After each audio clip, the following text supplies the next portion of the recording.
Hi, how you doing? I should start off by apologising because this is a video that I published some time ago and you've probably already seen.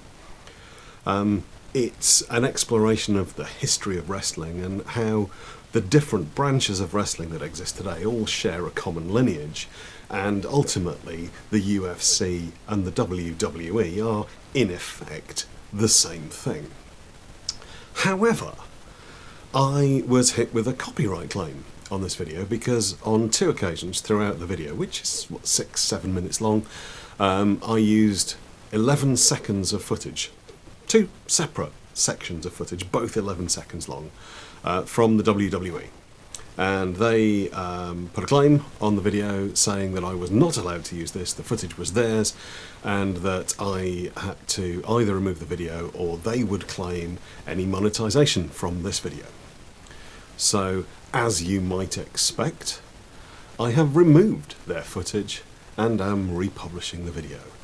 I've replaced the two episodes of 11 seconds where there used to be footage from the WWE with something I feel is a little more appropriate. So, let me know what you think. Pro wrestling. That's fake, right?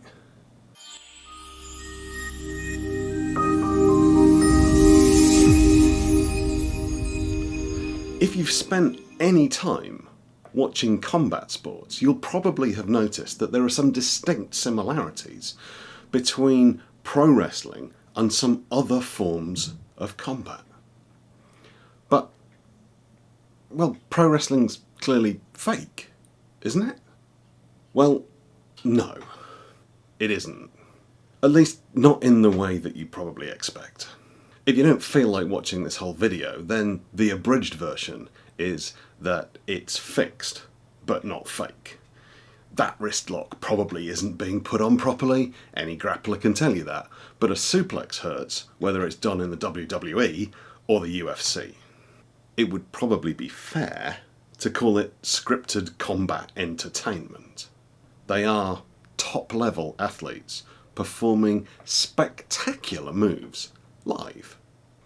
But there's actually a lot more to it than that. Brock Lesnar's won the UFC title and the WWE. Harry Smith, normally known as Davey Boy Smith Jr., is the latest in a family of pro wrestling legends, but also teaches catch at a high level. And Kazushi Sakuraba, the man who single-handedly destroyed both the Gracie legend and a large proportion of their family, describes himself as a pro wrestler. So, how is that possible if pro wrestling isn't real? To find out, we need to look at the history of wrestling. In the 1800s, and I need to stress I'm talking about the UK right now, we'll talk about the US in a minute, wrestling was hugely varied. Many different regions throughout the country had their own distinct styles of wrestling. Competitions were held at local events, and different counties had their own champions. At the start of the 20th century, a less structured form of wrestling that allowed combatants to take hold of each other any way that they wanted began to grow in popularity. This was called catch as catch can, and it became an Olympic sport. Unlike most of the other UK-based styles, you didn't win simply by performing an effective throw. You actually had to hold your opponent's shoulders to the ground for a count of 3. This was known as pinning. Matches went on for hours, sometimes even days. At the same time, wrestling had gone through a similar but somewhat more aggressively violent evolution on the other side of the Atlantic. Wrestling booths at carnivals were hugely popular. You would pay to test yourself against the wrestling champion, and if you beat them, you'd win a lot of money. But from the champion's perspective, with money to be made per bout, it was in their interests to finish bouts as quickly as they could.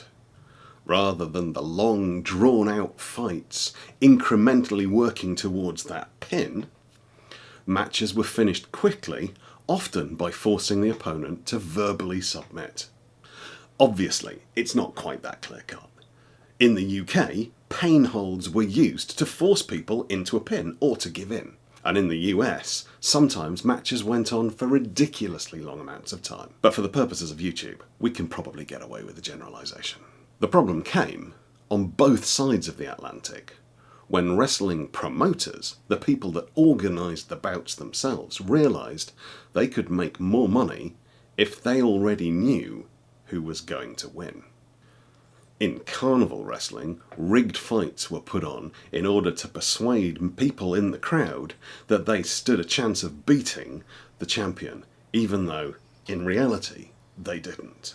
In the UK, they were less to hustle cocky young men who thought they were tough, and more to script rivalries between individual fighters in order to draw bigger, more lucrative crowds. For a long time, on both sides of the Atlantic, the pro wrestlers who fought in the scripted bouts and the seasoned fighters who competed in unscripted amateur tournaments were the same people. In the UK at least, the standard path was to start in amateur wrestling, usually as a child, and then progress into pro wrestling later on in life. For a while, wrestling in the UK was dominated by huge celebrities, both metaphorically and physically. Names like Big Daddy, Giant Haystacks, and Johnny Saint packed venues to bursting point, and World of Sport was one of the TV highlights of the week.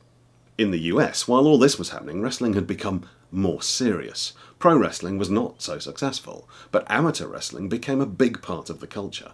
High school wrestling and college wrestling became a big deal. As the soap opera of UK pro wrestling went on, it became harder and harder to stand out. Characters became flashier, and young wrestlers, some of whom had learned their trade in the amateur catch gyms run by old school wrestlers like Billy Robinson, developed more spectacular and more dangerous styles. But wrestling was already on the decline.